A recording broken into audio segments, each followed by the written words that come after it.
మరి ఎవరో పొద్దున లోకేష్ గారిని కూడా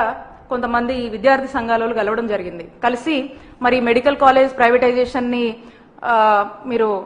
ఆపేస్తే బాగుంటుందండి, ఇది గవర్నమెంట్ రంగంలోనే నడుస్తే బాగుంటుంది అని చెప్తే కనీసము ఏ మాత్రం కూడా పట్టించుకోకుండా సేమ్ తండ్రి బాటలోనే లోకేష్ గారు కూడా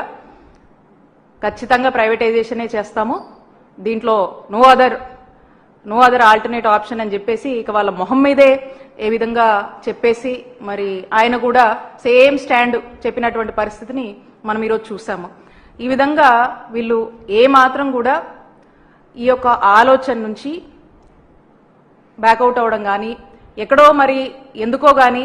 రాష్ట్ర ప్రజలందరూ కూడా వ్యతిరేకిస్తున్నా కూడా దీని నుంచి రాలేకపోతున్నారు. వాళ్ళ యొక్క ప్రైవేటైజేషన్ పద్ధతికే పీపీపీకే మరి వాళ్ళు స్టాండ్ అవుతూ అలానే వాళ్ళకు వచ్చేటువంటి కమిషన్లో మరి ప్రభుత్వంలో మరి వాళ్ళకు వచ్చేటువంటి కమిషన్ల కోసమో ఆ కిక్ బ్యాక్స్ కోసమో మరి వాళ్ళకున్నటువంటి ఇంట్రెస్ట్ వాళ్ళ దాని మీద ఉన్నటువంటి వాళ్ళకున్నటువంటి ధ్యాస